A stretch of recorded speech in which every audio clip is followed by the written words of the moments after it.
بسم الله الرحمن الرحیم. کتونکو تاسو ګورئ پی نیوز ډاټ پی کې زم خوشنودمان کتونکو دا وخت په کوټه پیران وکیل کې موجود یم.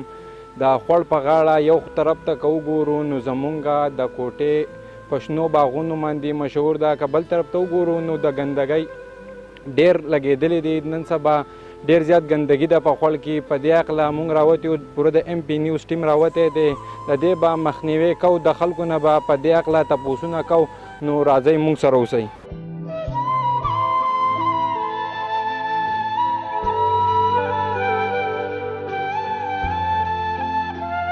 السلام علیکم جی. وعلیکم سلام.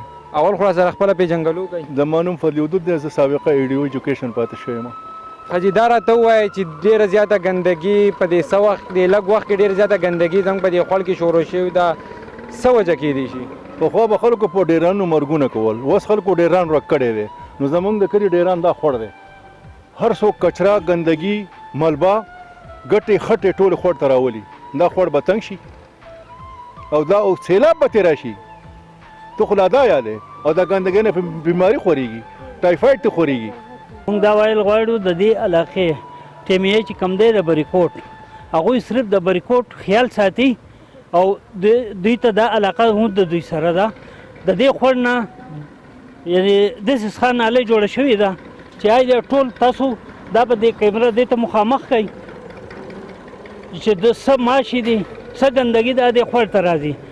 نو دا بریکوټ ټیمیې ته دا درخواست دی چې دا دې هم په خپل نوټس کې راولي او د دې دا صفایي دې ته یعنې د شپې دومره په دې نه ماشي او دغه لکه دا خلک تنګ دی د دې ماشو د وجې نه سپری کوي نه صفایي کوي. نو دا علاقه که د دوی سره د بریکوټ د ټیمیې سره نو دا هم د دوی فرض جوړیږي چې د دې دا صفایي وکړي. نو یو خو زمونږ خپله غټه غلطي دا ده چې مونږ د کلي ډیرانونه میرانونه په خپله ختم کړي دي او څه ګندګي چې د کورونو مورونو یا د کوڅو کومه ګندګي پرته وي هغه راوړو او دې ځایونو ته یې راغورځوو. یو غټه غلطي خو زمونږ دا په خپله باندې ده. بله غټه غلطي چې دی نو زه به محکمې والا ورکړم، ټیمې والا چې د هغو هم څه د صفایي داسې څه پروګرام نشته چې دا صفا ځایونه ول منځونه اودسونه به پکې خلکو کول، باقاعده جمع پکې کېدی چې د دې ځای دې ځای باندې نوټس واخلي او باقاعده دې ځای له یو کس دوه مقرر کړي او د دې ځای نه دا ګندګي مندګي چې دا چوتۍ او کم مقرره ځایونه چې هغې ته رسئ نو انشاءالله چې د دې ګندګۍ خلاصې به وشي. او که نه داسې موږ په غفلت کې او هم ټیمیې وغیره دا محکمې په دغه کې نو دا صفایي چې دی دا به داسې څښا پرته او نه به د صفایي څه اقدام وشي او نه زمونږ صحتونه وغیره مرضونه دا به هم سیوا کېږي. وسلام. دا خو زمونږ هر سړی دا خبره کوي چې حکومت به دا کار کوي. زمونږ دې خلکو نه هم په کار دی دا چرګان دا دوکانونه دي 4-5 دوکانې دو راځي او دا ګن ورولي دو دا په کار چې دو دا کم ګن چې دی کم بڼې چې دی کلمې چې دا دو خخی د خلکو ته تکلیف حکومت به دا خلکو له څه کوي. دغه شان دي د ټیمو باندې الزام د کوم ټیمو ولا په چوک کې د بریکوټ په چوک کې ګن راوړي ال د غورځي او ټالي ورته وردوله هلته په اډه کې یو لوی اډه ده په کار چې ټیمو ولا زیات کې هغه ګن ګرځي نو خلکو ته تکلیف نه او دې خلکو الله په کار دي دا کم د کورونو والے دي کم د دکانداران دي خاص کر دا بین چې چرګان دا باندې پرتی تاسو مخامخ دا چرګان دا باندې دا کورمې دا خپل دي دلته کې خخای نو دا صفایي به ادا سب برابرۍ راکا. د ټولو نه مخکې خو زه د ایم پی نیوز والا شکریا ادا کوم چې هغو دا د کوټې د خلکو د اواز چې دی دا د حکومت ته رسوي او خاص کر بهر ملکونو ته او بیا داسې دا نور کسان چې هغو ته یې رسوي. او بیا به دا ووایم چې یاره دا خو ډېره زیاته ګندګي به د خوړ کې جوړه شوې ده او دا د خلکو جوړه کړې دا زموږ د خلکو کمزوري د دکاندارانو کمزوري ده. څوک ورته د چرګانو دا بڼې ولي، څوک دا نور کورونه دا ګن چې دی ټول دغه خوړ ته را روان دی او ټولو خلکو له اول دا پکار چې یاره کور جوړی نو یو خاص ځای پکې ډیران نه ورکړي نو هغو ټول ډیرانونه بس ختم شو. نن سبا خو ټول ډیرانونه سره شته نه او دغسې څه ګندګي ده نو ټوله دې خوړ ته لکه راوړي که نه. په کوټه کې خو تنظیم هم شته او تحصیل بریکوټ کې ټي ایم اے والا هم شته. د اوسه پورې چېرته دلته په نظر راغلي دي او که نه؟ یاره هغو خو د سره تنظیم والا خو د هغو سره خو دا دی چې پنډ هم نشته او دغه دا کارونه نه کوي که نه او ټي ایم اے والا خو دلته سره نه دی راغلي.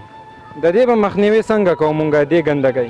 یاره دې دپاره څه کمپین چلول غواړي چې زنګه پی ټي آی والا ته هم دا خواست دی چې هغو دا ټي ایم اے والا دلته راولېږي او اول خو دا صفا کړي او بیا دې خلکو ته ووایي چې یاره دا ګندګي دغسې بې ځایه مه غورځوئ. صحیح ده چې ډېره مننه.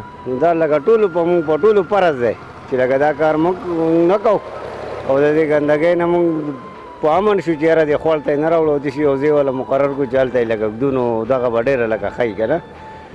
تاسو څه وایئ چې لکه دا غلطي زموږ د دې خپل پیرانو کې د عوامو ده؟ دا زموږ د دې ټولو ده ګوره دې کې د چا دغه نشته د ټولو عوامو قصور دی چې لکه یوه پیرانو کې نه دی لکه دا ټول علاقې چې کوم دی خوړ ته دغه راوړي ټول علاقې قصور دی چې لکه مونږ د دې دپاره محفوظ ځایونه دي چې هلته یې لکه سنبال کړي او لکه دې خوړ ته یې نه راوړي نو دا به ډېره ښه لکه دلته خو مقصد دا دی چې ښه برابر خلک کیني په سوونو خلک د مازدیګر مالې کیني او خپل انجوی اخلي نو دوی له پکار دی چې لکه دې بالکل خیال وساتي. لکه دا زمونږ د خلکو غلطي ده چې زمونږ خلک چې دی دا خپل شیکونه په تیلی کې بند دی او په کور کې ورته یا کڼ کې وایي سیزي نو دا ده چې سره به هم جوړېږي دا پلسټیک نه یا به یو ګاټلی غوندې جوړېږي نو که بیا یو سیټ ته وغورځېږي نو څه فرق نه کوي. او زمونږ په معاشره کې دا چل ده چې بهی دلته مونږ ته بکس نشته چې دې ځای کې یو 4-5 بکسونه کېدي چې په مخه د هغه انګی پورې نو دا کچره به خلک هغه بکسونو ته ولي